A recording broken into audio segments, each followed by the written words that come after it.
morning, good afternoon, good evening, depending on where in the world you're signing in from today. I know this is quite a large international audience, so really appreciate everybody's time and joining us. I got me today a great panel of guests to discuss the outlook for precious metals. So today I'm joined by Florian Grummes of Majestic Consulting. We will be joined shortly by Keith Neumeyer of First Majestic. I've got with us already Dan Wilton of First Mining Gold. Gentlemen, how are you today? Well, thanks. Good to see you, Romeo. Awesome. Doing well. Thanks for having us. Yeah, no, anytime. So here's how today's going to work, just for the folks in the room. First, we're going to walk through some presentations, starting with Florian, then we'll get through Keith and Dan's presentations, but then we will jump into audience questions. So today's event is fully interactive, so please do use the chat feature in that bottom right of your screen at any point during today's event. I'm going to be grouping questions together as we go, so if your precise question doesn't get asked, I'll hopefully still be able to hit the topic generally. I will be sending the full transcript as well to the presenting companies today, so they'll have your question and we'll try to get back to you as soon as possible.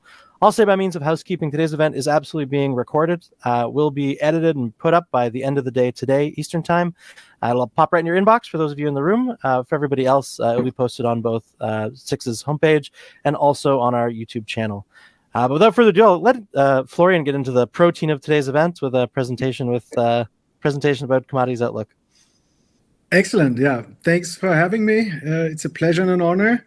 Together with Dan and Keith presenting here. Let me share my screen. Can you let me know if this works? Can you see the presentation? Yep. Okay, great. All right. Yeah, I'm coming to you today from the Bavarian countryside. It's already evening, so I say good evening, but of course, wherever you are, thanks for coming and joining us. It's all about precious metals today. I'm going to give a precious metals outlook. I'm going to talk about what to expect over the next few days, weeks, months, and obviously also over the next few years. My name is Florian Grummes. Majestic Consulting is my company, and please understand I'm cooking with water like everybody else, so I have no crystal ball. Do your own due diligence and do your own homework and take responsibility for your own results. All right, let's get into this. Gold, massive rally over the last 2.5 years from 1615 up to recently $3,500. This is just 5 weeks ago. Was it a blow-off top? Well, at least it was a top, and we are consolidating since then for the last 5 weeks. And before we jump into the technical analysis, I want to do some macro and some fundamentals on gold, because I think it's very important to understand 2 key drivers for the gold market here. The first one is the massive, strong demand from China. It's not a secret. You all know it already. Basically, the physical demand from China has taken over for decades, maybe even 3, 4, 5 decades. The Anglo-Saxon paper Ponzi scheme basically ruled the gold price. In the end of the day, now it's the physical market that has taken over the demand from China, especially, of course, the gold exchange in Shanghai, which started trading quite a few years ago. Slowly but surely now, this has become the most important driver for the gold price. And you can see here a picture from one of the big gold markets in China. It's not only the Chinese central bank that is buying a lot of gold, it is also the Chinese people, the citizens, because they are not allowed to buy Bitcoin, and they have witnessed a dramatic, brutal real estate crash over the last few years.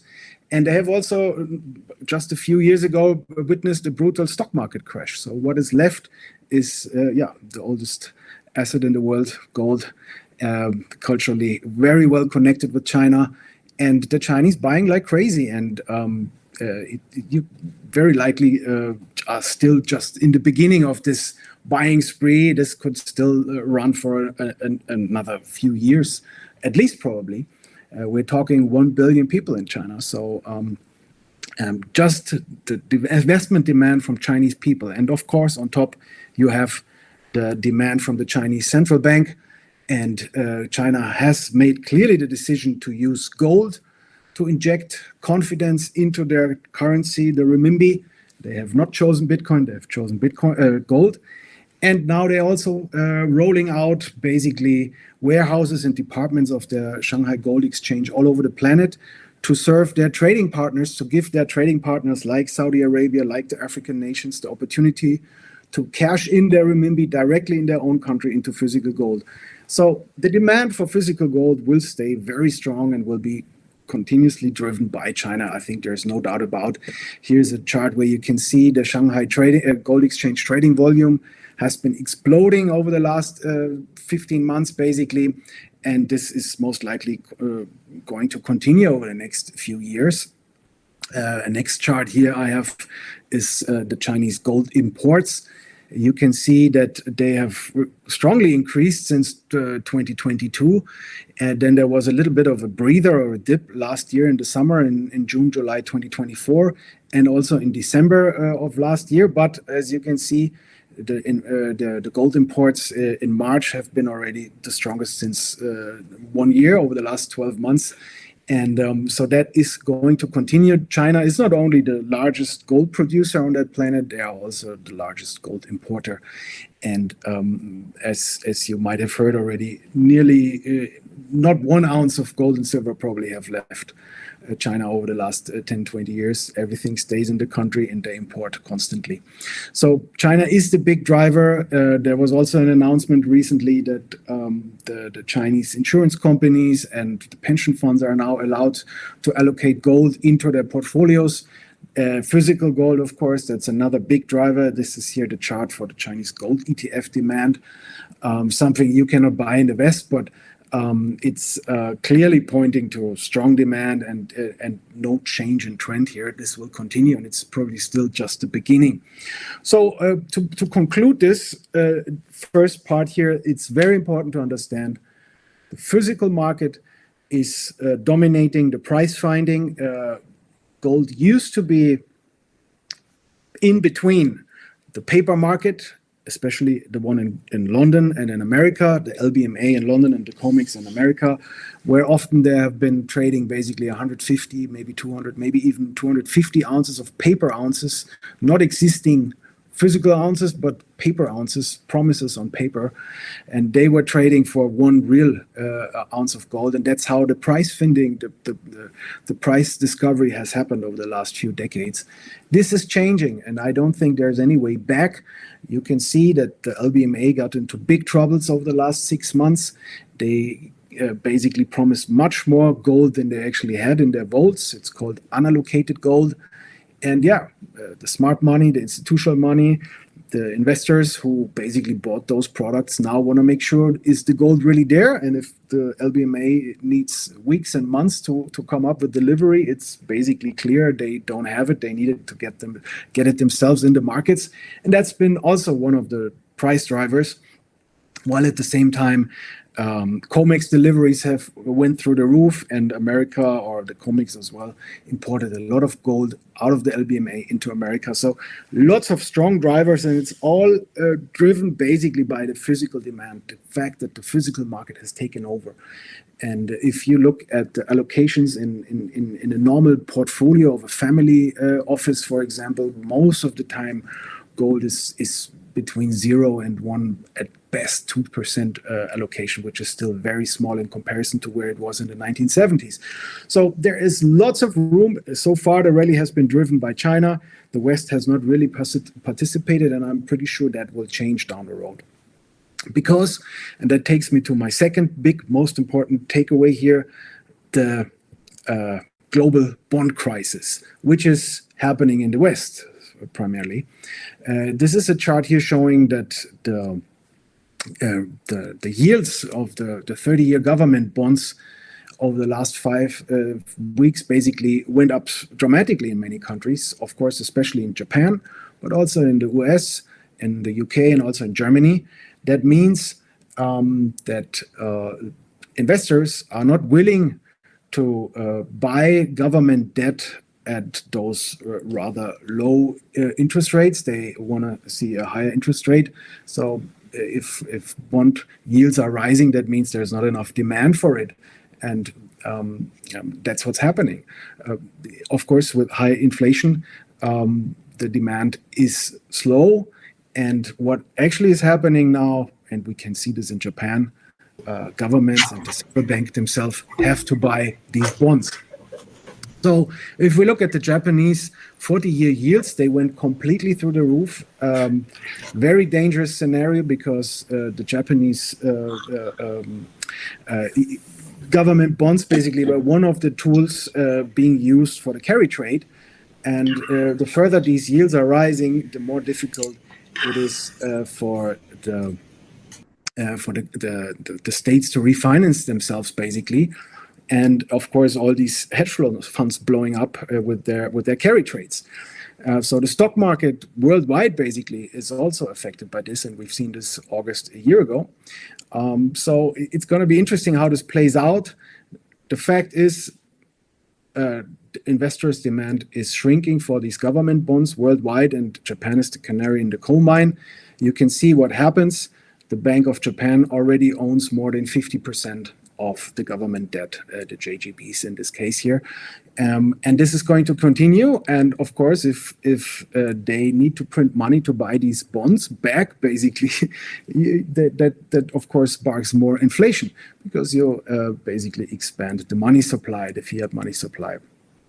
And not surprisingly, in the next chart, you can see the price of rice in Japan is going through the roof over the last 12 months. That's what's happening if you increase the money supply. That's the definition of inflation. And at the end of the day, grocery prices are going up, of course. So that's what's happening in the big picture. Putting this together, you can see here also the cost of the US debt is increasing dramatically. That means the same that is happening now to Japan will happen to the US rather sooner than later. And it's already clear that they're not able to bring interest rates significantly down anymore because the market actually is dictating the level of the interest rate. And if we put this all together, I think the most important takeaway, we have obviously, if prices are rising and the people realizing that while they're doing their grocery shopping, the consumer confidence is falling, it's going down, and at the same time, inflation is rising and rising. And this together is basically the definition of stagflation and cracker boom. So meaning the governments all over the world will continue to expand their fiat money supply by printing more money. And that basically drives investors into hard assets like gold and silver, of course, also to an extent, of course, to Bitcoin, and also into, generally speaking, good stocks. So I don't see a big crash around the corner. I rather think that liquidity and money flow will continue to increase, and that will drive most of the assets higher. And one of the assets that will basically profit the most from it are precious metals. And we've seen this already over the last 2.5 years. And I think this trend will continue overall. We are in a breather a little bit in the gold price, and we're going to look now at the charts. So to bring you all on the same page here, this is the last 25 years of the gold market, the gold price in US dollar. We had this double low in the early 2000s. We had at $250. We had a significant top of this first leg of the bull market in 2011 at $1920. Then gold retraced nearly 50% down to $1,038. And over the last basically 13 years, following 13 years, it consolidated within this cup and handle pattern. And I came up with this cup and handle pattern probably around about 5 years ago. I said, guys, be patient in this handle. It could still take a bit of time. But of course, once the breakout was there, February last year, it was clear, it was confirmed. And this whole pattern basically activated a bullish thrust higher. And it happened. Of course, if you compress 13 years of energy into that cup and handle pattern, it was not surprised that gold was rallying so relentlessly the last 14 months. And it reached $3,500 on April 22nd, just 5 weeks ago. So that's where we are in the gold market. If we zoom in a little bit, I had two price targets out of this cup and handle pattern. The first one came from the handle, and it should take us to 2,535. We reached that target last summer.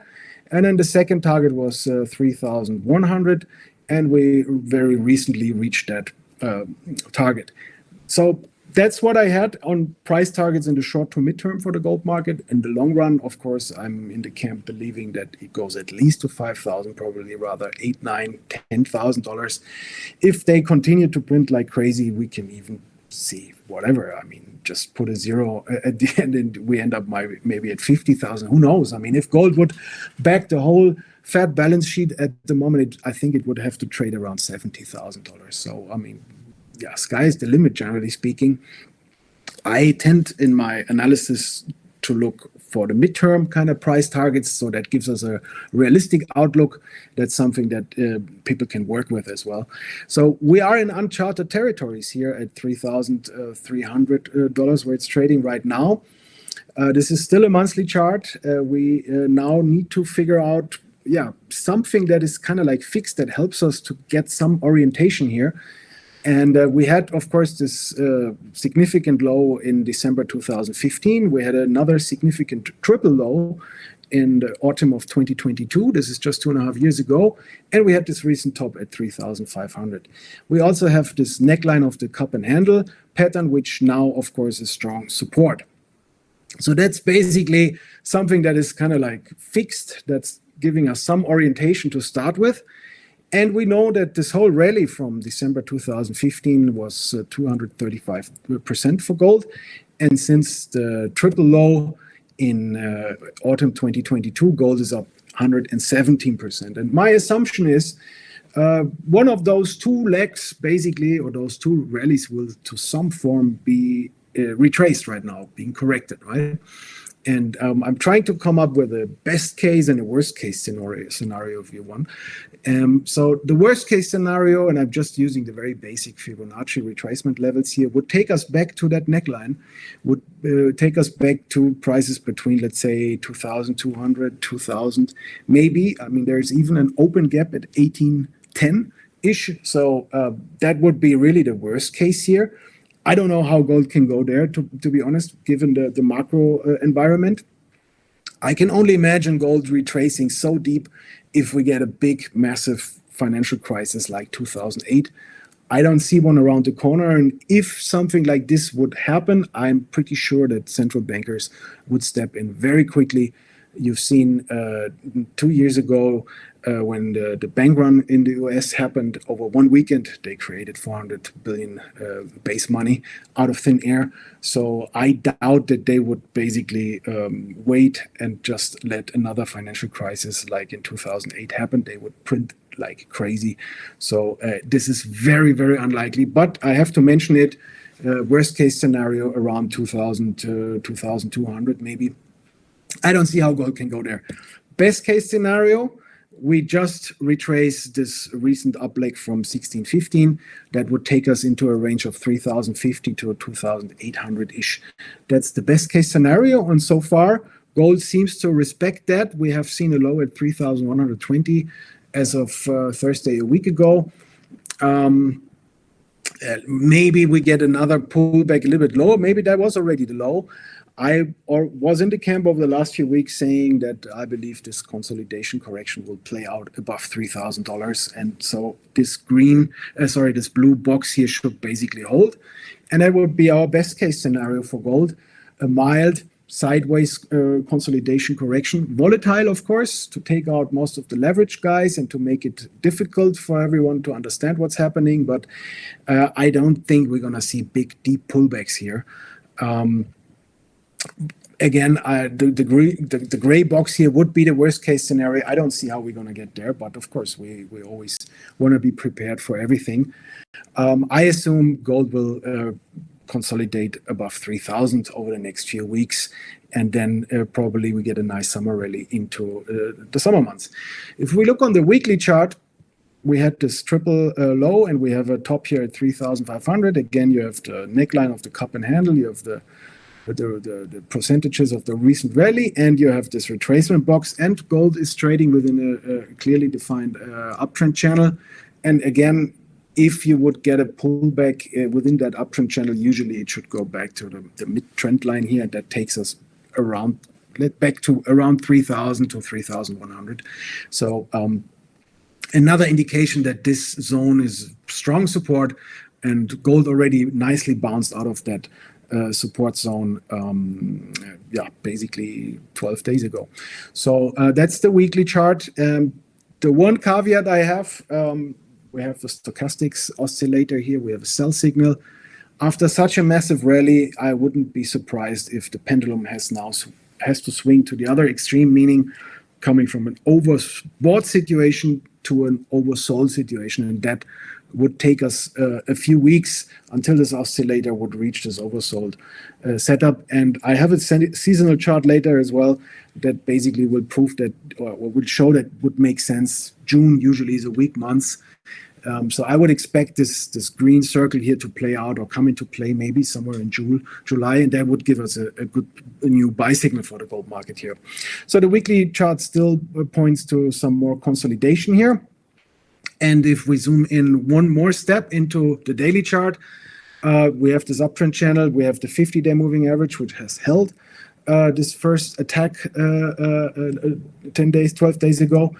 The 200-day moving average would be pretty far below current price levels, but both moving averages beautifully aligned, moving higher. So it's all bullish still. Can this continue and become a bit of a more lengthy correction? Yes, it could. But so far, we don't really have any indications here. What we have is a downtrend over the last 5 weeks, and we have an uptrend since December. So we are running into some form of a triangle, and that's the charts or the technical play that I've been publishing and writing about over the last 2-3 weeks. So far, we're trading within that triangle. Gold tried to break out very recently here, basically as of Friday. It failed to break out.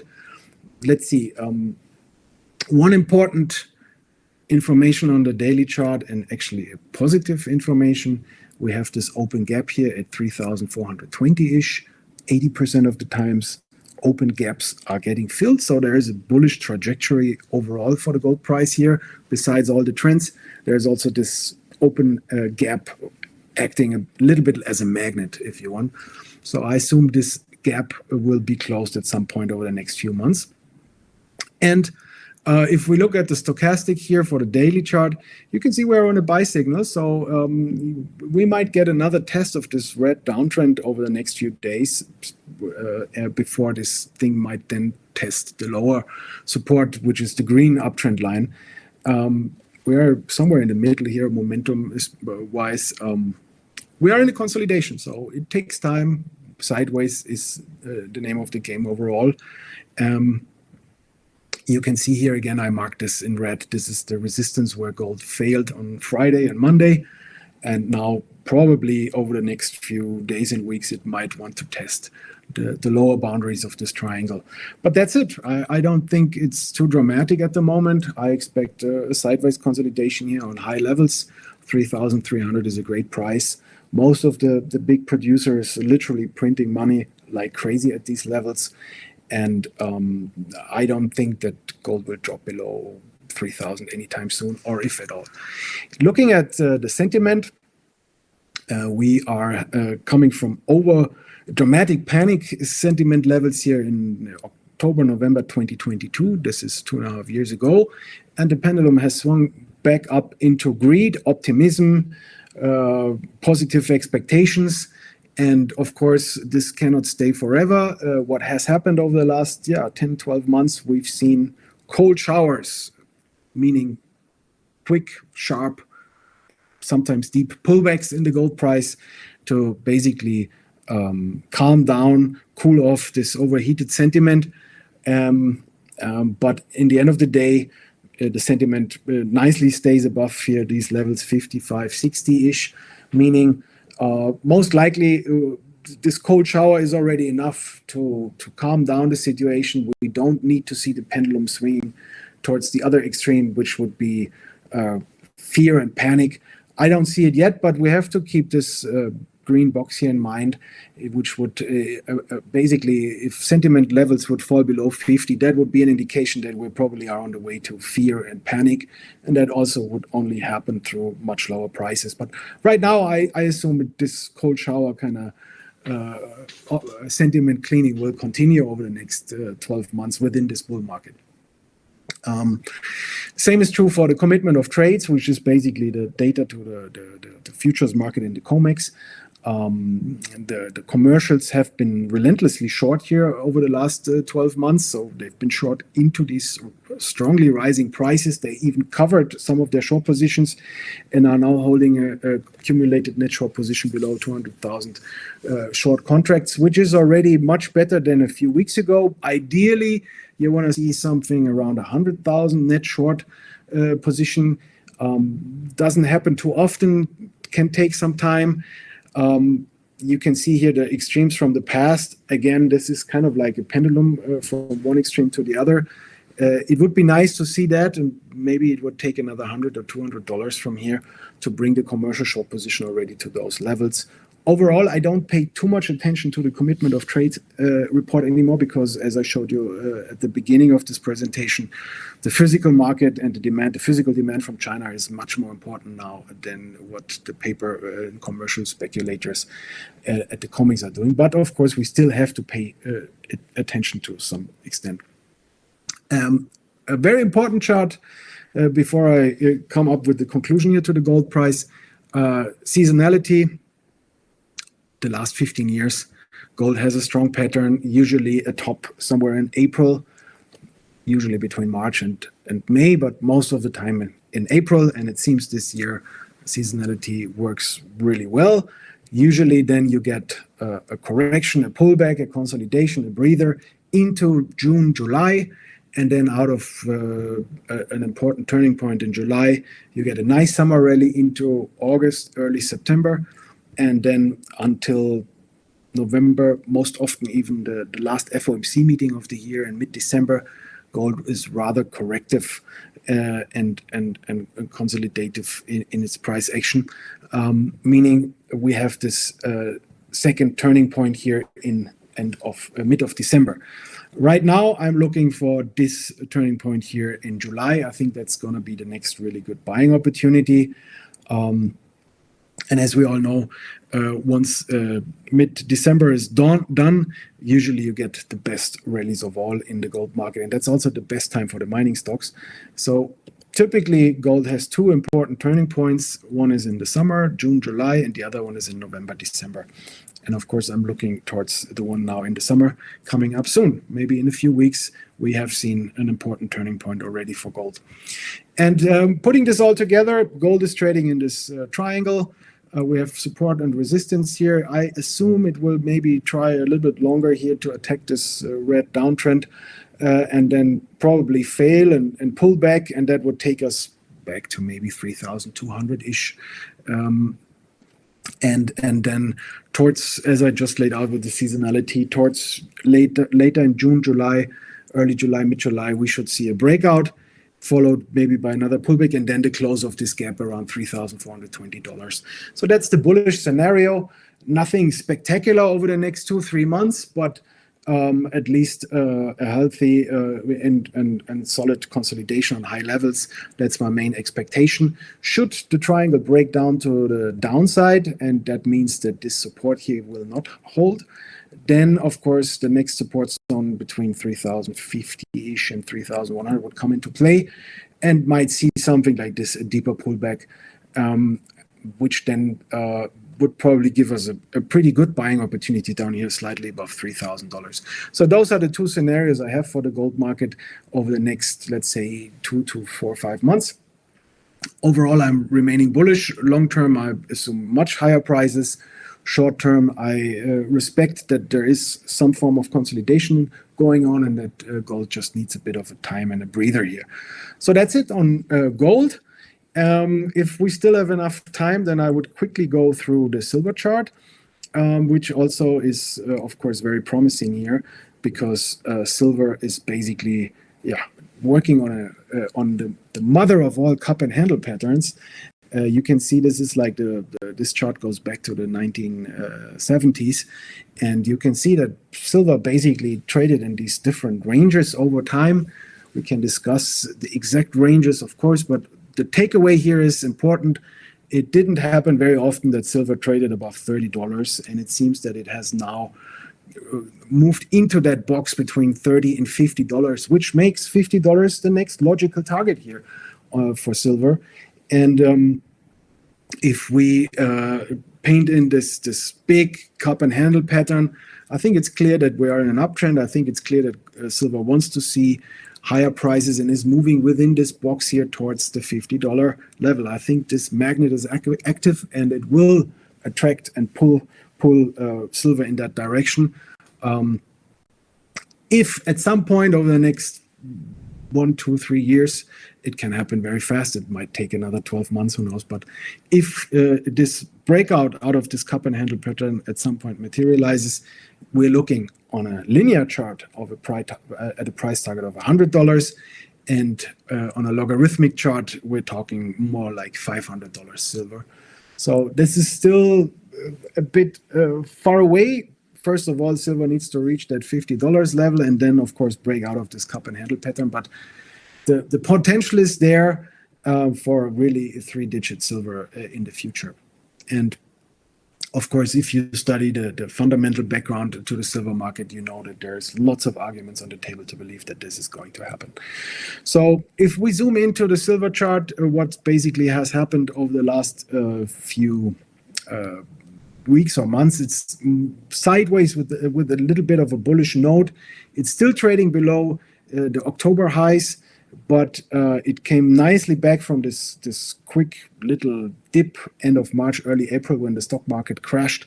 And of course, silver at some point joined the crash for a few days. It came roaring back up, and now has been trading basically, this is the crash here in late March, early April. And now it came up, and since then it has basically consolidated, has respected this uptrend, is here still in this kind of like flag pattern, and is trying to push back up into that resistance zone, $34, $35. I think once silver is able to take that out, you're going to see a nice run towards the $50 level rather quickly. And yeah, with that, I conclude my little presentation with one final chart, which is from the In Gold We Trust report. I also contributed a topic to that report. Ronnie, my dear friend, is writing this for many, many years already. Of course, we are seeing record high gold prices and strong silver prices, and many of the mining stocks still have to catch up. There is, I think, a huge opportunity here. Many of the miners have been lagging. The reasons for that, well, I mean, I showed you, first of all, that the rally in the gold prices, the gold price has been made in China. It's been the physical demand. The Chinese citizens don't buy American and Canadian gold mining stocks. The Chinese central bank neither buys them.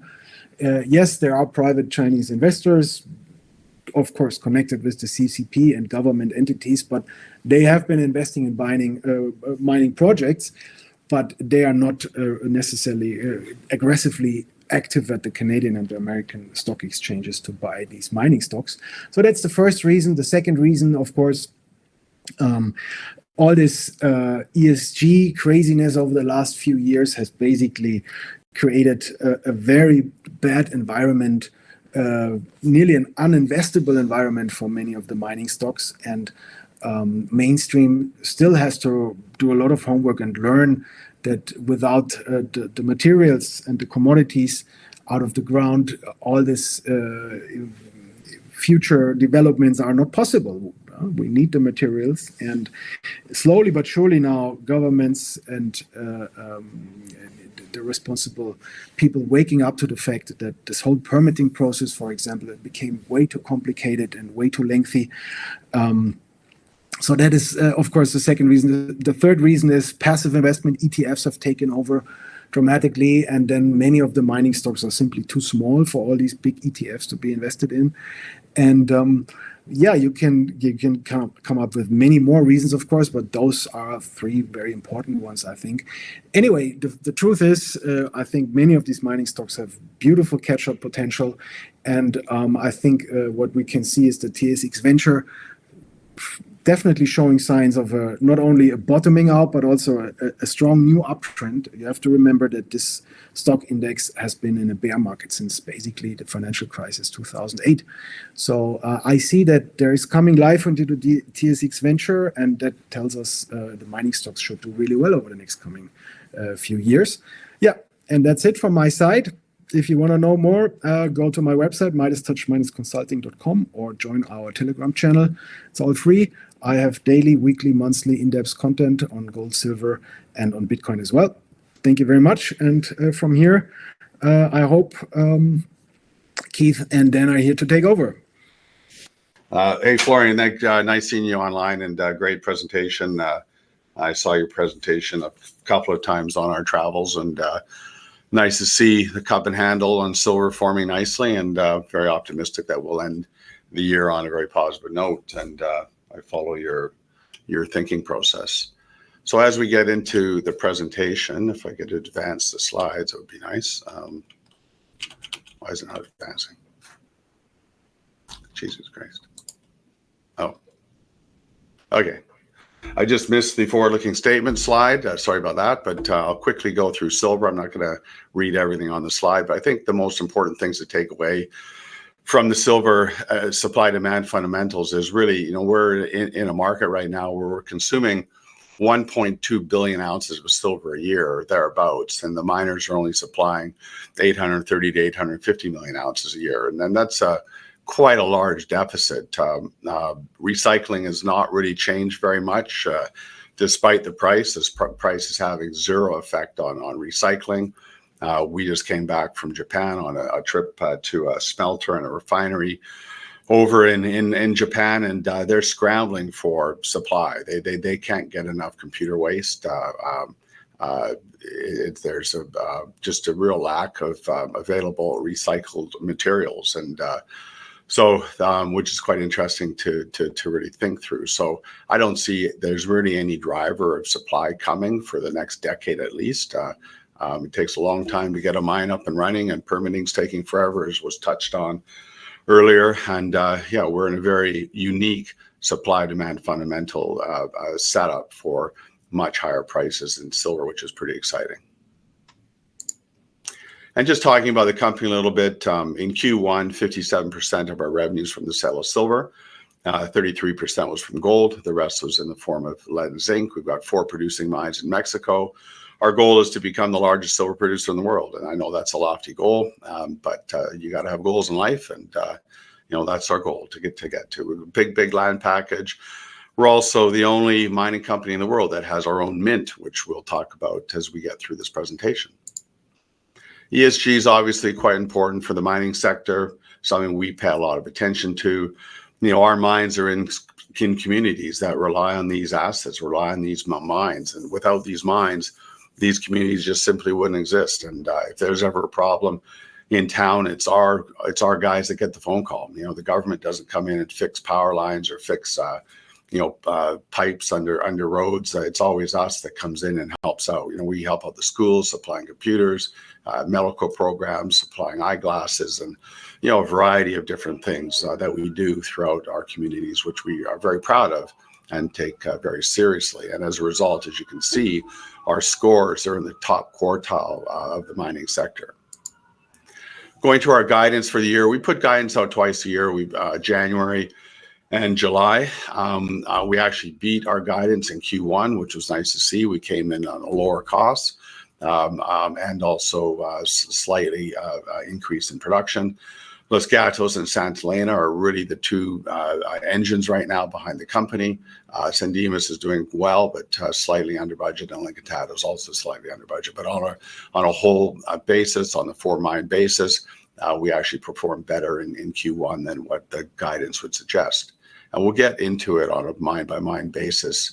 But as you can see, about 30 million silver equivalent ounces made up of about 15 million silver pure ounces, and 140,000 ounces of gold.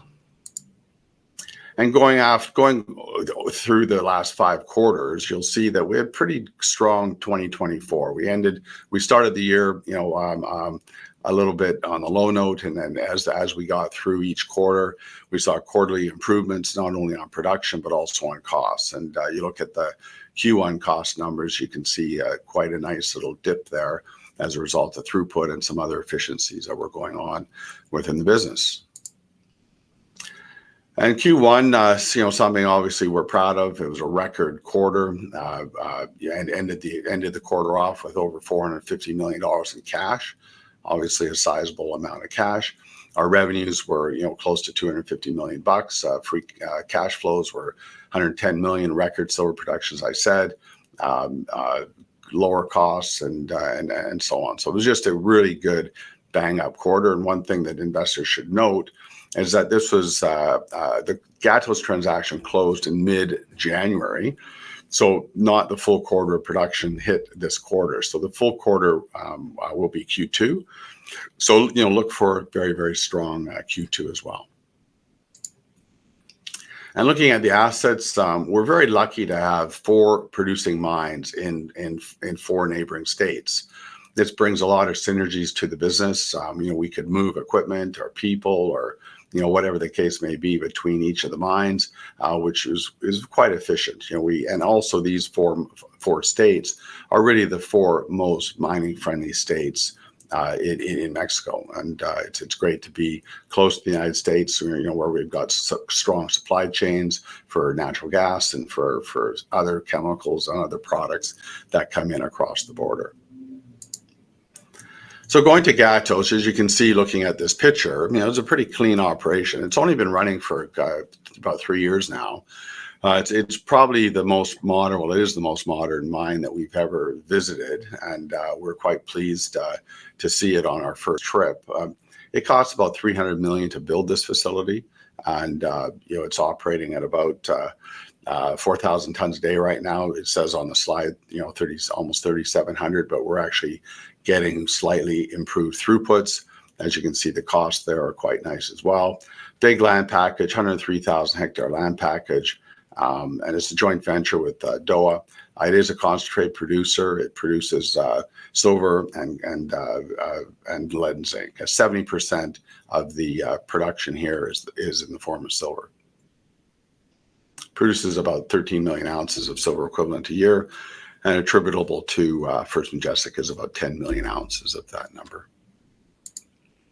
And this is the region. As I said, it's a very, very large land package. You can see, I'm not sure if you can see my cursor, but it's pointing to that little black box. That's where the resources are. Currently it's got a 10-year mine life just from that black box.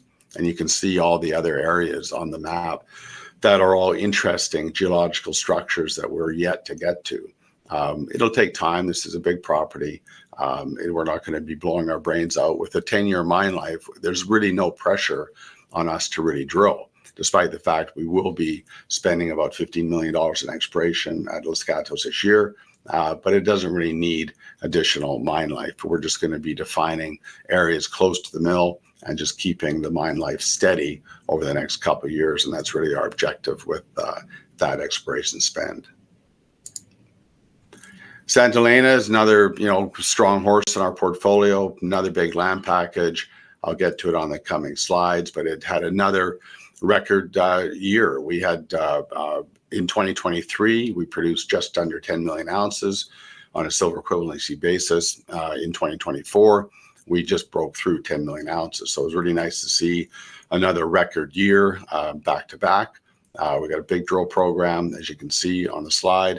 We converted this over to LNG a couple of years ago, which helped our ESG score, but virtually 100% of the power at this operation comes from LNG. As you can see on this slide, we're really focused on the pink and blue areas. The Santa Elena main vein and the mill is right where that X is, and the Ermitaño is where that red dot is, and that's where most of virtually all the production's been coming out of over the last couple of years, and will continue to over the next year or so as we get into other areas, which I'll discuss on the next slide. You can see we own all the colored blocks. What we don't own is this black square. This black square is Las Chipas. That was the old Silvercrest. That was just recently purchased from Coeur Mining, as most people that are listening to this presentation likely know. Coeur paid $1.7 billion for that mine, which is pretty interesting. We've done very limited exploration up in this area. We've done a couple minor holes just for some look and sees, but since our major discoveries down in this region in the blue and pink areas, this has really been the focus for the last couple of years. And as you can see on this slide here, the Ermitaño, which was discovered back in 2016, came into production in 2021. This has been the main ore supply for the mill. And this is really the reason why we continually had record production, because of the grades in this area. We're now developing over into the Ermitaño Luna. This Luna area will become into production towards the end of this year, early 2026. And we're currently working on developing this area and getting this into the mill. We had a major discovery last year, which was pretty exciting, which we actually put a news release out this morning, which actually announces a second discovery called Santo Niño, which I believe is on the next slide. But this area here, if you can see my cursor, called Ermitaño Navidad, is turning out to be quite an interesting, very, very high grade discovery. It's quite close to Ermitaño. We're actually putting a plan together to develop ramps down into the system. And it's actually, the system's actually pointing up towards the Ermitaño structure, which is quite helpful, because obviously we'll get that into the mill more quickly as we develop this part of this structure. When we brought Ermitaño into production in 2021, we had a maiden resource at that time of 56 million ounces. Our geos think that this area here called Navidad is likely similar in size to that area. And this was in the news release today, the Santo Niño discovery. As you can see on the slides, we've got 2 grams, 4 grams, 8 grams, gold, and very nice silver intersections as well. This is actually between Ermitaño and Winter and Navidad discoveries. You can see on this slide here, it's on this map here, you can see Santa Elena, Santo Niño, and Navidad and Ermitaño all here. It's all within about a 5-kilometer area, and that's really been this is the primary reason why we've not been focusing up at the Las Chipas, because just the success ratio that we've been having down in this region, it really makes no sense. We're developing ounces down here at a very, very rapid pace. So we want to get these ounces into the mill as quickly as possible to maintain the current throughput levels. So jumping along to San Dimas, many people know this mine. It's been in our portfolio since 2018. It's been an operating mine for over 200 years. It's really the most important gold silver mine in the state of Mexico. It's big land package as well, over 70,000 hectares. Produces 10 to 13 million ounces of silver equivalent a year, 50-50 gold silver. It's been a very, very important asset in our portfolio since we bought it. As you can see, we beat our costs. If you go back to the guidance slide, which is nice to see, that's one of the lowest cost quarters we've had, in the last year. So it's reverting back to its norm. We'd like to see throughput increase a little bit and ounce production increase a little bit as well. But we're working on those exact things for 2025 to end the year on a very positive note. Oops, sorry. Oops, what's going on here? Okay, I'm clicking the screen too quickly. Lincoln-Tata, I'll quickly just cover Lincoln-Tata despite the fact I'm not on that slide. Lincoln-Tata is, it's a 100% silver mine. Sorry, you can't see the presentation, but it's one of our slightly higher cost mines, but it's an important asset in our portfolio. It's been in our portfolio since 2005. It's been a real cash flow engine for us since we bought it, and it's a very important asset. It produces around 3 million ounces silver a year, of which all those ounces are pure ounces, as I said. So jumping to the mint, we've been selling retail products to our investors and shareholders since 2008. And it's something we've been having a lot of fun with, except, over the last couple of years, we had challenges getting the metal to our customers. You would go onto our website and you would see sold out, sold out, sold out. And it was really a fact that the mints just were simply not producing the metal that we needed to supply to our customers. So I pulled the pin on all of it and made the decision in 2023 to open up our own mint. And we opened it up in March of 2024. It took about a year to build it and get the personnel in place. And now we're producing all kinds of wonderful products. I would suggest those people that would have any interest in buying silver, go to firstmint.com and have a look at our products. First quarter was a great quarter, almost $8 million in revenue. We had, in 2024, we had about 5% of our total silver production go through the mint. In Q1, we had 7% of our production go through the mint. Our goal is to get 10% of our annual sale or annual silver production through the mint on an annualized basis, or at least that's our target for 2025.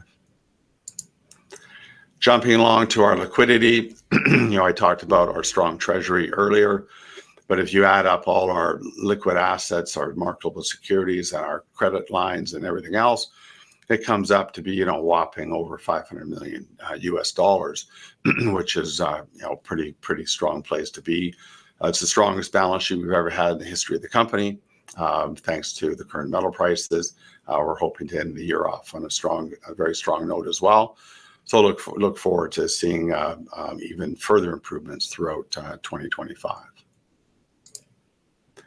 Going to our shareholder list, these are the top 10 shareholders in the company. The Electrum Group out of New York, that's Tom Kaplan, and a variety of other important investors as well.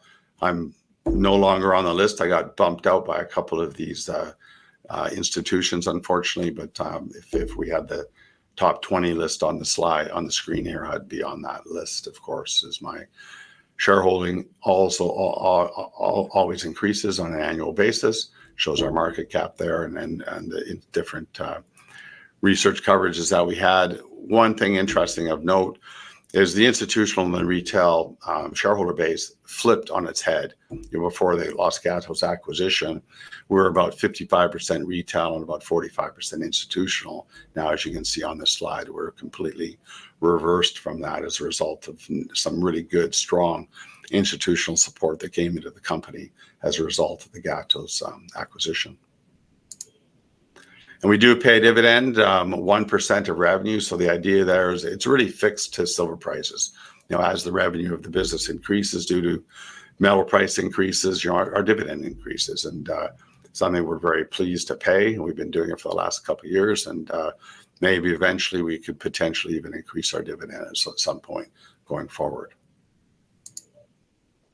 And some catalysts coming forward for 2025. I think it's really just going to be, well, of course, the exploration program, record exploration, 270,000 meters of drilling, over 30 rigs active within the business. It's a big program, very focused on Navidad, but also at San Dimas and the other assets as well. So look for continued positive exploration results for the year. But I think really the balance sheet and the financial statements are really going to be a key driver for the business going forward, at least for the next couple of quarters, as we really meet our guidance, as I covered earlier in the presentation, as shareholders wake up to see, the real value that the company is bringing to its shareholders. And I think the company still has not gone through a re-rating as a result of the Gatos transaction.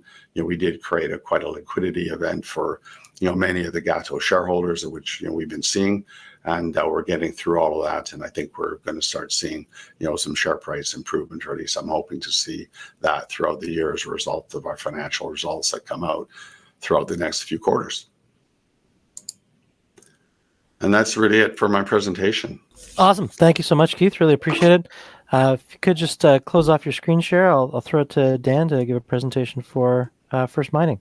Then we'll get to questions. I know there's a bunch of good ones in the chat. I will get to them very shortly. Yeah, no, I will try and keep it reasonably brief here. And thanks to Keith and to Florian for I think some great information. We've done this presentation together a few times. What I love about it is, you start with the macro view, you get a real view on where you think gold and silver are going. You look at an investment opportunity like First Majestic, which is a growing, cash flowing, real day-to-day leverage to that silver price by virtue of the fact that they're selling silver every day and making more silver every day. And then you have First Mining, which is a very highly leveraged fundamental value play to gold. So for those of you who don't know the story that well, we'll go through it quickly here. Make sure we leave quite a bit of time for questions. So we own a portfolio of gold assets in Canada and are advancing two of the largest undeveloped gold projects in the country. Our Springpole Gold Project in northwestern Ontario, we believe, is likely the next major mining project in Canada to get its environmental assessment decision, targeting that at the end of December. And we have a very robust project in Quebec at Duparquet, where even this morning we're putting out very interesting exploration results and continuing to see that this deposit, which is a past producer, you can see some of the historic infrastructure there in the bottom right hand. But this is a project that we believe is going to continue to grow and demonstrate its importance and relevance in that really critical strategic gold area in the Abitibi in Quebec. I have a number of other projects in the portfolio that really we were blessed to have by virtue of the foresight of Keith, who's the founder of First Mining Gold. But Keith and the original team had an original view of acquiring gold assets at a time when the market was really on its knees in 2015, and acquired 8 projects or companies over the course of about 12 months.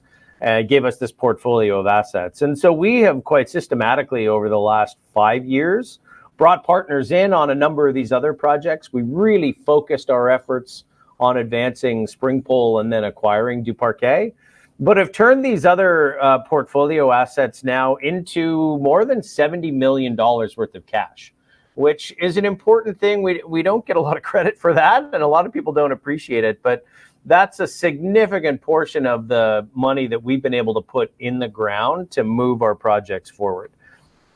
So we're sitting today with a market cap of about 180 million Canadian, a little bit less than 10 million of cash on hand, and then a number of marketable securities and these other future cash and share payments that we've done from those deals on the portfolio assets and some of the value of those JV interests. So our shareholder base is predominantly retail. It's really, high net worth individuals and a lot of people who followed Keith really throughout his career. Lots of First Majestic shareholders and, lots of shareholders of both. And a growing list of analyst coverage there. But management and directors do own 4.8% of First Mining, and Keith would be the largest in that, I think, owning today a little bit more than 3% of the company. So, Keith, you're still showing up on our list as top 10. In fact, I think if we had it listed out by individual shareholders, I think you're still number 1. Florian touched on this before, and I think it's interesting. His chart was really looking only the top 3 lines here, with the gold price that we all know has really started reacting. This is going back to 22. You've had gold producers, large cap and small cap, really start that reacting from the beginning of January of this year. Really quite a catch up. What you haven't really seen is this developer bucket. So us and a number of other project developers in Canada who represent this line have really most of us have barely started to move in reaction to this gold price. We're trading today still sub $10 an ounce, and this is with world-class scale, significantly advanced and de-risked projects in tier 1 jurisdictions. We've never seen a gap this big in my career. I've been doing this 30 plus years. I've never seen a gap this big in the valuation between large cap producers, even mid cap producers, and developers. And historically, this gap usually gets closed by the M&A market. So it's usually larger producers come to acquire these projects when they really need them.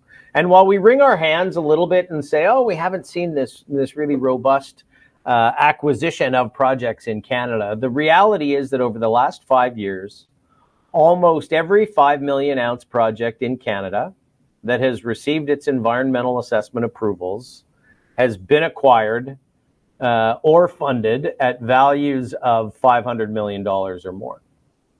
And we've continued to see that. I mean, you know, you had this acquisition of Osisko Mining, which had the Windfall project in Quebec. That's Goldfields acquiring 50% of that project at a value of $2.2 billion. You know, Back River, Greenstone, Blackwater, these are major projects, you know, Magino, Valentine as well, major projects that have all been acquired over the last 5 years. And what that has left us with is this situation in the industry where 5 years ago, there was quite a bit of choice if you were a gold producer and you wanted to acquire an advanced stage project, put something into production in Canada. Today, that choice is really limited. And I think, you know, we're happy to have two of the top projects on this list.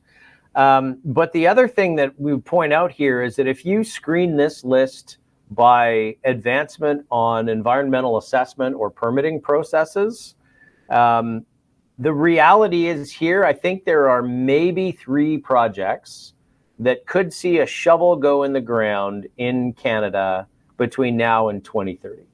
And we think Springpole is certainly amongst those 3. So there's a lot of the projects on this list that haven't really even started an environmental assessment process.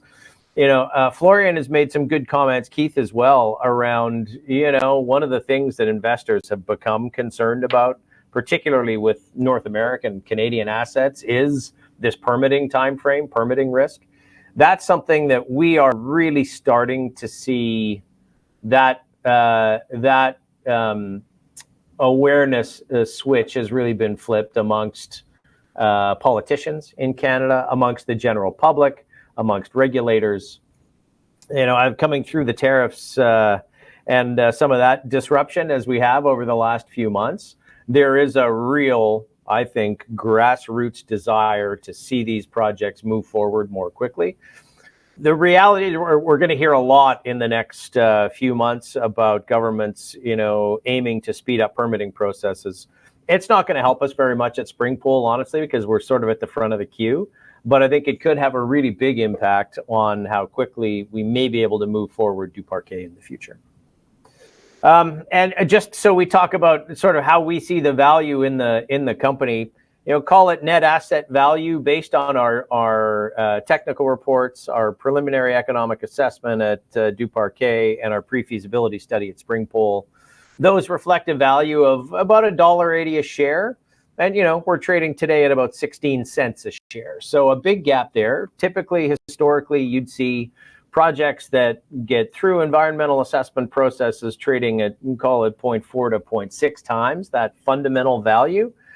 You know, we're still a long way just to play catch up on that value. But the important thing to understand, and this is why these development projects give such good leverage to the gold price, is that $1.82 a share really represents Springpole with those economics run at a $1,600 gold price. So less than half of the spot price today.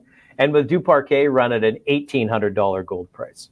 When you adjust those for the changes in gold price in the environment that we're seeing, particularly let's think back to Florian's view of, you know, call it a near-term consolidation around $3,000. We're starting to see long-term consensus averages working their way up into that $2,600, $2,700, $2,800 value. Some of them are now, even from analysts, are at $3,000.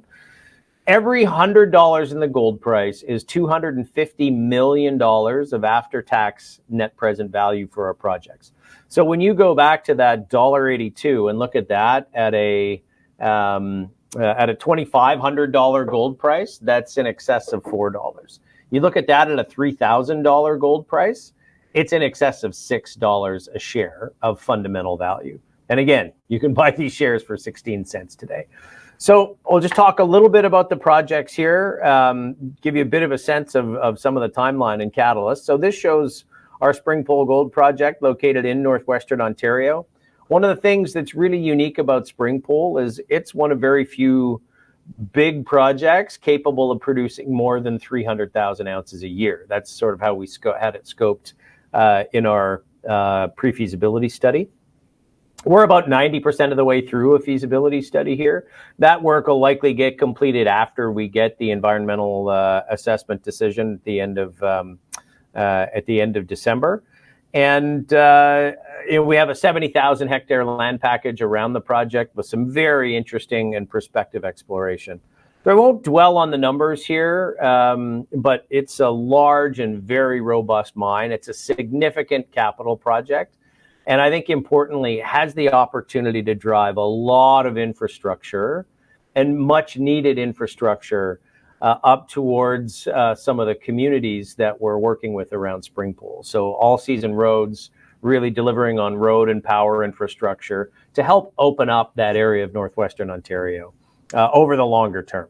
So there's been a lot of work that's gone into the scoping of this project. The deposit does sit right now in the Bay of a Lake. The development plan involves building dikes and dewatering this Bay of the Lake for an open pit. We've been studying the aquatic habitat here for more than 15 years. Just an enormous amount of work to go in to understand potential impacts on water quality, on geochemistry, to make sure that we can very safely develop, build, operate, and close this mine without negative consequences over the long term to the environment. So, anyone who wants to learn more about this, there is a 15,500 page environmental assessment, final environmental assessment document on our website. Is a lot of detail you can get into. And we often hear the question, is this done in other places in Canada? The reality is in the far north, there are a lot of open pit mines. Most open pit mines have to deal with this kind of water because the surface in northern Canada is about 50% water. So we're not doing anything here that really hasn't been done before in different regions, although obviously needs to be tailored to the specific context of where we're developing. So just a bit about where we are on this environmental assessment process. We know about timelines on these things because we've been in that process since 2018. But really sort of put it into, put the real push on our EA process starting in late 2020. Important to understand, we submitted a draft environmental assessment in 2022. We've been talking with regulators about this that document for 2.5 years and had a lot of really good feedback that we incorporated into the final EA, which we submitted in November of last year.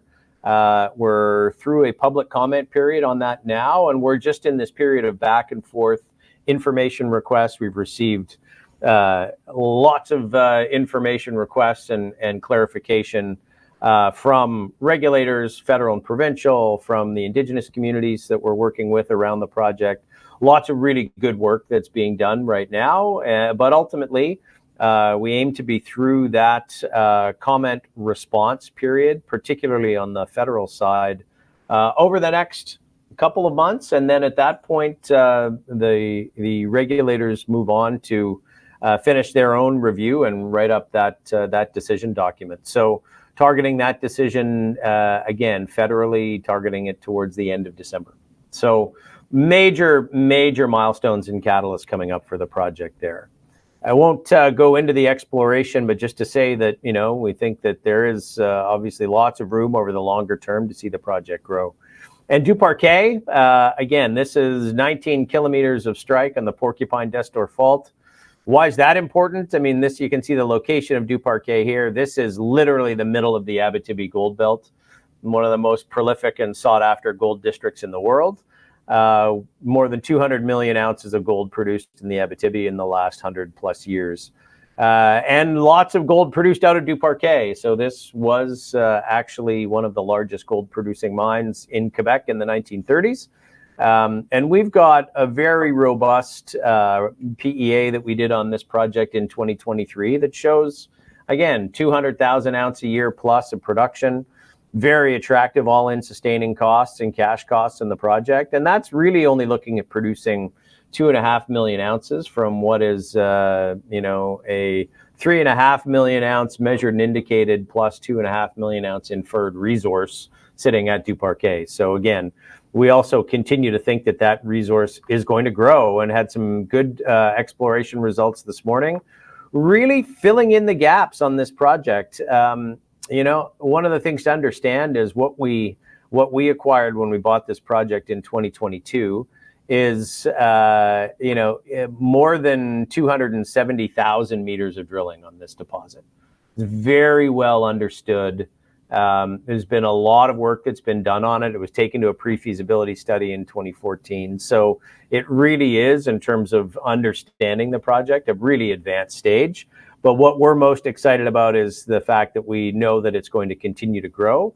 The only reason we don't have resource at depth in this eastern part of the deposit is it hasn't been drilled.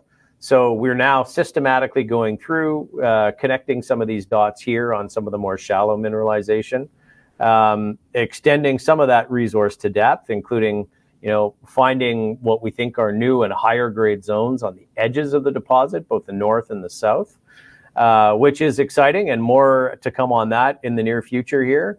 And then again, filling in a lot of these gaps here, and extending the mineralization. So we think this is going to obviously continue to grow. Lots of good work that's going on, and you'll continue to see more results coming out on Duparquet as we sort of chart the path forward there. But in the interest of time, I think at that point I will stop my screen share, and I'll turn it back over to Romeo so we can get to a few questions. Awesome. Thank you so much, Dan. And for those interested in Duparquet, we do have a webinar on Friday with the geological team. I'll send the invite in the chat so you guys can sign up for it. One question, Florian, I'll actually shoot it to you first, if you're still around. This is one that came early in the hour. And somebody asked, what happens with gold prices when the U.S. reinstates physical gold back onto the balance sheet on July 1st under Basel III? They're curious if you think that's going to lead to a higher gold price, or if that's already been baked in by the market. Yeah, interesting question, and definitely an important question. Well, I think generally speaking, we can expect the reclassification of gold as a tier 1 asset under the Basel III most likely to put upward pressure on gold prices over the next few months and years. You can also make the argument that to a certain extent it is already priced in. That might be true, but I think what we're going to see is continuous increased demand from banks, especially the US banks, but also other financial institutions are most likely to increase their holdings because, gold is now 100% marked at its value as a tier 1 asset. It used to be marked down by 50% and classified as a lower tier asset, so that will change as of July 1st, 2025. And definitely the market might have priced in that to a certain extent. And of course, it's meeting that strong physical demand from China at the same time. So it's going to be very interesting. I think the central bank activity has clearly signaled the confidence in gold's role as a monetary asset, and this will further support the price. And the only central bank basically that came out and said something negative about gold was the ECB, of course, my friends here in the Eurozone. They basically expressed their worries that gold's volatility could instabilize the system, which I think is totally absurd. So bring it together, I think overall, a certain part of it might be priced in already, but we will see more upward pressure through this reclassification over the coming probably 6 to 24 months. Great. Thanks so much. Keith, I've got one from you, but it's about First Mining, so I'll let Dan get in after you've had a chance to speak. Somebody notes as a long-time First Mining shareholder, obviously they want the share price moving higher. They want to know, in your opinion, what needs to happen first for that. Is that a higher sustained gold price or a company-specific event like that spring pull permitting being finalized? Just looking for your take on that. Well, I think Dan covered it quite well on one of his slides where he looked at the developers, and we're not quite in that category yet. We're kind of in this zone where we're kind of pre-development in a way. So I think over the next 6 to 12 months, I would expect to see a re-rating as a result of us getting through this EA process and starting the permitting process. And then we could be elevated up into that next tier that Dan pointed out on that slide. And, you see the big uptick, going from $9 an ounce where we're currently trading to, I think it was $70 an ounce on the next tier up. So, that's a pretty big move. And, obviously there's no guarantees in life, but, that's why I like buying the stock at these prices, despite the fact that I hate seeing it at these prices. It's ridiculous where it's trading. When I put the company together back in 2015, 2016, we had a market cap of $600 million. Fortunately, back then I was able to raise a substantial amount of money to pay for the company's, business for the next few years after that. But, mining is a very cash intensive industry and business. And if you don't have revenues, you got to keep raising capital. And, we're raising capital at prices that none of us really like. But, at the same time, we're advancing two of the most important gold mines in Canada. So, I think what we're doing with shareholders' money is great. And that's why I keep supporting the company and keep supporting Dan, because, if people want to sell their shares at these prices, then it's unfortunate. But, I'll remain buying it, remain to be a buyer and keep adding to my position as time goes along. Great. Thanks, Keith. Dan, I don't know if you had any additional thoughts on that. Or No, I think that's it. I think, one of the things about being a value buyer, and fundamentally that's kind of what Keith was when he put this thing together, is, we've had to work through a lot of things with these assets, and they still to this day have a bit of legacy perception, and the number of people who kind of think they know if they haven't really dug into it. I think that's starting to change, but it's still, you have to kind of overcome that inertia, and particularly with everything around Springpole and the development plan. There's been, originally, I think a healthy degree of skepticism about the ability to get there, but I think we've done the work, and I think people can actually see that now and make a judgment. So I totally agree with Keith that this is just a huge opportunity. Perception is going to, perception's going to catch up with the reality at some point. And when that does, it's a very clear difference in the value, and, starts reflecting what we really think the fundamental value of these projects are. Great. Keith, I got a couple questions for you. One, summarizing a number of questions from the chat. People are looking for your take on how the environment is for regulation in Mexico right now. Are there any changes in the Sheinbaum administration? What does it mean for companies like First Majestic? Well, there's huge changes. We've received two major permits just in the last 4 weeks. It was interesting because we were contacted by the government, or at least Canamex was contacted. Canamex is the body that all the miners belong to, and they're kind of our voice at the federal level. And they were contacted by the new administration, and they said, hey, show us all the permits that you've been trying to get for the last 5 years and the ones that, are critical. So we submitted our list, and all the other mining companies submitted their list. And there was hundreds and hundreds and hundreds of permits that were obviously submitted to the government to review. And they've been ticking them off one at a time. And a lot of mining companies have been news releasing, if you've been paying attention, that they've received this permit and that permit. And, we haven't news released, us getting permits because we're such a big company, and, getting a permit for a tailings dam expansion is not exactly, something material that shareholders are very interested in. But for us, as a producer, we need 10-year, tailings dam life. And we're looking, 5 years into the future. So we need that permit in place to expand that tailings dam for another 5 to 10 years. So they're important permits long term. And these are the types of permits that we've been getting. So it's a big improvement from the last administration. Great. No, appreciate that extra context.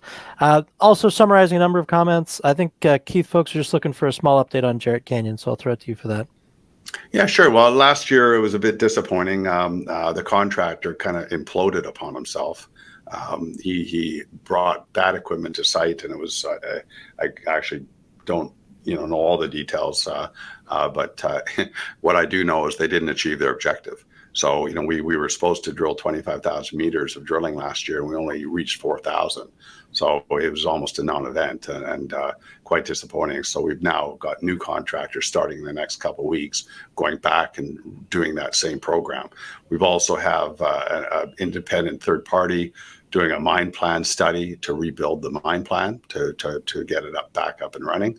We're also doing a capital expense review on what it's going to take to get the mill back up and running again. We need to winterize it so we don't have the same challenges we had back at late 2022 when that big winter storm came through and basically shut the mill down.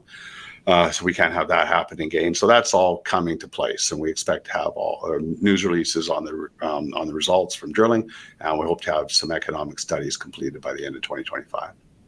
Great, thank you. Dan, one question. John from the chat asks, is the Spring Pole mine still on the list to be fast-tracked permitting-wise, or has the recent federal government lack of change put that in jeopardy? No, so it was on a proposed list by the Conservative Party in terms of priority projects that they would have looked to a fast track. So that was kind of the context of that. I think we are seeing very similar thoughts being put forward by the new federal government. I think the one thing that came out of that election is sort of everyone recognizing that for Canada to have a degree of its own economic independence, we need to do a better job at permitting and developing, responsibly developing the natural resources that we have in the country. And I think everyone kind of recognizes that. The one thing I would say is I don't know that there's a miraculous fast track that's going to happen. Or this isn't going to be like the U.S. where Trump says, okay, in 14 days, you're going to get your permits. I think for us, we're sort of at the tail end of what has been a long process. And what we're proud of is that, we've been providing a lot of capacity and trying to work really collaboratively with a lot of the communities that are going through a major assessment of this project right now. And that in Canada is going to be a really important part of if we are going to, look for ways to shorten permitting timeframes. In my mind, it comes down to primarily how are we going to provide incentives and capacity to Indigenous communities to participate early and often in these projects. So, we've had the good fortune of having spent a couple of days this week with, the technical teams and senior leadership of a couple of communities we're working with, and, really appreciate all the work and the toll that this work takes on those communities, because, it takes a lot of capacity to move through and understand these huge projects that are going to have big impacts on the communities. So it's important that stuff gets done right. But for us, where I think that becomes interesting is a lot more on what's the path forward at Duparquet. Because there was a scenario that, we might take a different approach to developing a Duparquet if we thought that was going to be another 8-year combined federal and provincial process. Versus what I think now, what the federal government is saying is we're trying to eliminate duplication. We're trying to stay in our lane of jurisdiction, and we're going to rely very heavily on the provinces to do that stuff. And so you've seen Ontario make some very strong statements about, its path forward in trying to move it forward. But I think everyone understands that, we're going to need really need to make sure that whatever the context of this, fast tracking is, primarily it's going to need to involve early engagement and capacity funding opportunities and, outlining the economic opportunities for the Indigenous communities around it first. Great, thank you, Dan. I got one question on macro for silver that I'll throw to Florian and then close it off by throwing the same question to Keith. Ian asks, how long can the silver deficit continue before price inelasticity forces the silver price higher? Florian, I'll throw it to you first. Good luck. Yeah. Well, I mean, it's a classic example of the fact that markets can stay longer oversold or longer overbought than anyone can imagine, right? And I mean, gold at 3,300 and a gold silver ratio at 100. I think none of us here would have thought that this is possible. But here we are. I mean, the global silver market is projected to remain in a structural deficit the fifth year in a row now. I think we have a shortfall of around 117 million ounces. And we have supply growth and a modest demand contraction. But, well, I mean, there is a fundamental undersupply. And I think it will not take another few years. It is probably just a question of a few months, maybe up to 12 months. Because you have to remember, 75% of the silver is produced as a byproduct. So that means it's rather inelastic. This part of the supply, and then the other 25% basically coming from primary silver producers. And I don't see any new silver producers coming online over the next 12 months. I mean, Keith maybe might know more than me, but I think the above ground inventories are continuously declining. So yeah, I think price inelasticity is likely to push silver prices higher over the next 5 to 12 months. I wouldn't be surprised that silver shows suddenly up over the next few months. I mean, it's still lagging, but it will come. I don't think it will take another few years. I think within the next 12 months, you're going to see much more higher silver prices than today. Thanks, Florian. Keith, I don't know if you have any additional thoughts beyond that. Well, you know, the trading ratio is pretty shocking. You know, when the miners are producing, you know, for every 1 ounce of gold worldwide, only 7 ounces of silver.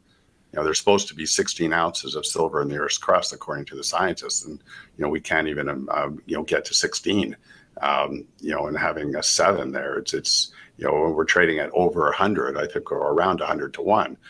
If someone could explain that to me, I would love to listen to them. But you know, part of the issue is, you know, it's the banking system and the way the whole system works is, you know, the miners deliver our gold and silver to the banks, you know, and the banks then take it and do whatever they want to do with it. And in the case of silver, it goes into industry. In the case of gold, it goes into central banks' vaults and you know, private investors and so on and so forth. But you know, those banks are technically short that metal for a period of time before they can actually deliver it to the consumer, whoever that may be. So in the case of, you know, BMW or Tesla or Samsung or Sony, you know, they have an order in with HSBC to, you know, sell them 50 million ounces of silver, you know, over the next 12 months at a fixed price of $33 or whatever.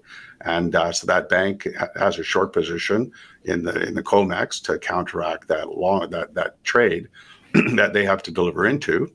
And if the market gets too far offside, if all of a sudden, you know, I think we're going to see $40 by the end of the year, but you know, $40 is going to start to hurt some of these banks. So, you know, what do? Do they have to go into the paper markets and cover the short? Does compliance walk into the trading desk and tap the guy on the shoulder and say, hey, what's going on here? We have this liability in our books. You know, what do these trading departments do? And then all of a sudden, you know, they can't deliver X amount of metal to, you know, the port wherever it's going, and you know, that same compliance guy walks up to the trader and say, what the hell? You're short so much paper, we can't even deliver the metal.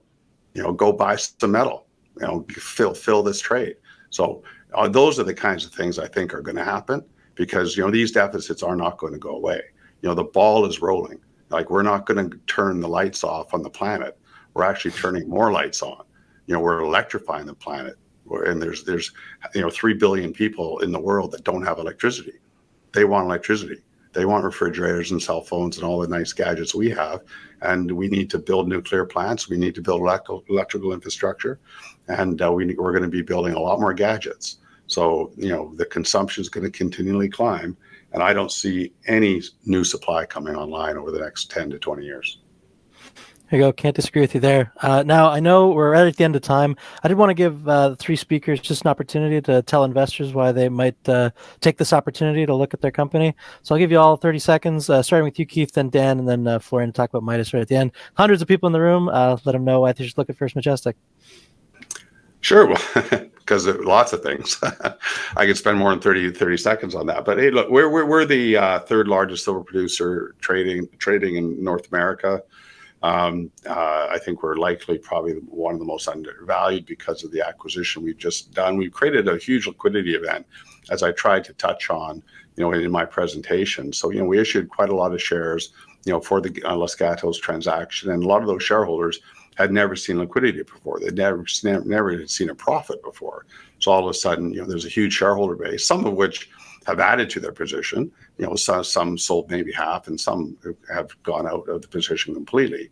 But nevertheless, it did create a large liquidity event. So, since that transaction closed, the stock has pretty well gone sideways. I remember, the last time silver was at $30, our stock was $25 a share. And now the stock is $6 or $7. So I think there's a huge opportunity for a re-rating coming. It's just a matter of time. Thanks, Keith. All right, for me, we have two of the largest undeveloped gold projects in Canada, and one of the most advanced from any kind of permitting and environmental assessment process. We're trading, at significantly depressed long-term values and have massive leverage to the gold price going forward. So lots of catalysts coming up over the course of the next 6 to 12 months, and a really good time to be looking to investing in First Mining. Yeah, finally, my company, Majestic Consulting. I'm the managing director. And I've been in the precious metals markets now for the last 25 years. I've seen basically every and any intraday chart of gold. I'm a technical guy. I'm a trader. I'm a speculator and investor myself. So I'm on your side, the investor side.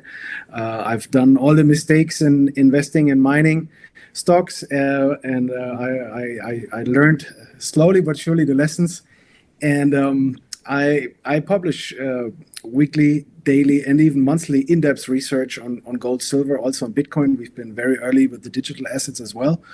I focus on those two because I believe in sound money. I laid out my macro big picture in the beginning, and I think that gold, silver, mining stocks, certain other commodity plays, and also Bitcoin is a great combination to basically secure your wealth and profit from what's happening and what's coming in the future. So that's what we're doing. Everything is free and available on our website, MidasTouch-consulting.com, and also a Substack where I publish the daily gold call and also a silver call. And we have a Telegram channel. I think there was a question in the chat here. It is supposed to be in English. The Germans, unfortunately, sometimes just continue to talk in German. But generally, it's international mastermind group of mining and gold and silver investors from all over the world, exchanging ideas, exchanging news. And I can just invite everyone to join us there. Awesome. Thank you so much, Florian. One thing I'll say, just because he would hate if I didn't, anyone with questions for First Mining Gold can contact Paul Morris. His email address is paul@firstmininggold.com. I know he'll be watching this video, so I thought I'd throw that in there at the end. But Keith, Dan, Florian, thank you so much. This is a really great conversation. Thanks, everybody, for joining us. Like I said, I'm going to be giving the transcript of the chat to the respective companies so they can get back to you for the questions I wasn't able to get to. But I think this was a really great 90-minute session, so really appreciate everybody for joining us. Hope everybody has a great end of their day.